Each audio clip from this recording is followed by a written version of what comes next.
लोग अच्छे होंगे। मैं अब से आप सभी का स्वागत करता हूं आपके अपने चैनल संघर्ष प्यूपिल पर।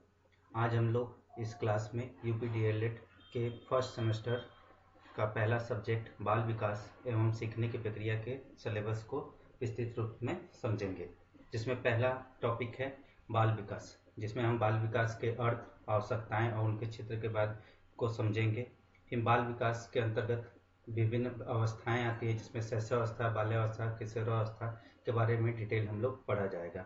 सिर्फ बाल्यावस्था, किशोरावस्था और शैशवावस्था के अंतर्गत जो शारीरिक, मानसिक, संवेदनात्मक, सामाजिक, भाषा विकास में जो परिवर्तन होते हैं एक बच्चे में, उसके बारे में हम लोग डिटेल से समझा जाएगा। फिर नेक्स्ट आता है बालक के विकास के आधार एवं उनको प्रभावित करने वाले कारक जो हैं। जनरली बालक के विकास एवं उनको आधार को प्रभावित करने वाले कारक मुख्यतः दो होते हैं, जिसमें वंशानुक्रम होता है और वातावरण होता है। इसके बारे में हम लोग डिटेल में पढ़ा जाएगा। नेक्स्ट टॉपिक हमारा है अधिगम। अधिगम का अर्थ होता है सीखना, जैसे हम इंग्लिश में लर्निंग करते हैं। अधिगम के अर्थ और सिद्धांत को भी हम लोग समझा जाएगा। इसमें डिटेल में अगले नेक्स्ट जो भी क्लासेस आएंगे उस सभी क्लासेस में अच्छे से पढ़ा जाएगा। इसमें अगला है आपका, जैसे अधिगम का अर्थ क्या होता है, अधिगम को प्रभावित करने वाले क्या क्या कारक होते हैं, जिसमें शारीरिक कारक, मानसिक कारक, वातावरणीय कारक भी आते हैं।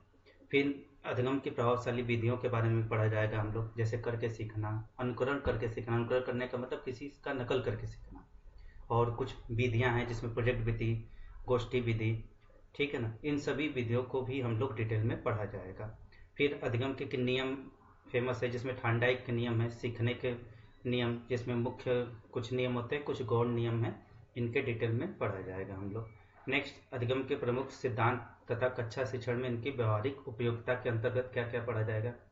जैसे कि कुछ मनोवैज्ञानिक हैं जिन्होंने अधिगम के बारे में अपने अपने सिद्धांत दिए हैं, जिसमें थार्नडाइक जी का प्रयास एवं त्रुटि का सिद्धांत है, पावलोव जी का संबंध प्रतिक्रिया का सिद्धांत है। उसी तरह अन्य वैज्ञानिकों ने भी बहुत सारे सिद्धांत दिए हैं, जिसमें स्किनर का सिद्धांत, कोहलर का सिद्धांत, वहीं प्याजे का भी सिद्धांत है। इन सभी के सिद्धांतों के बारे में हम लोग डिटेल में 1 by 1 पढ़ा जाएगा।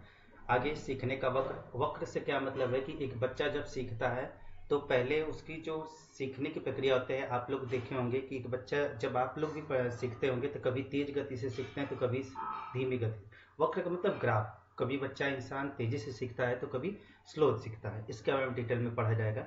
फिर सीखने का स्थानांतरण कैसे होगा उसके बारे में हम लोग अच्छे से समझाया जाएगा। नेक्स्ट टॉपिक है अभिप्रेरणा। अभिप्रेरणा का मतलब होता है मोटिवेशन। हमें मोटिवेशन बच्चों में कैसे लाना है और मोटिवेशन की विधियाँ। जैसे आप लोग एग्जाम देते हो तो टीचर आपको क्या देते हैं, प्राइज देते हैं, पुरस्कार देते हैं, ताकि आप मोटिवेटेड हो, आपको शाबाशी देते हैं, ठीक है ना। इन सब के बारे में हम लोग डिटेल से पढ़ा जाएगा। नेक्स्ट, सीखने के लिए क्या क्या जरूरी है। ध्यान। जब तक आप ध्यान नहीं होगा, ध्यान मीन्स अटेंशन। नेक्स्ट, रुचि और स्मृति, और उसके साथ साथ सांख्यिकी।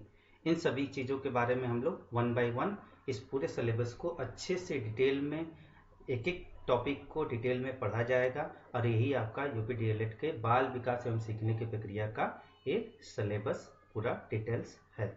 आपका बहुत बहुत धन्यवाद।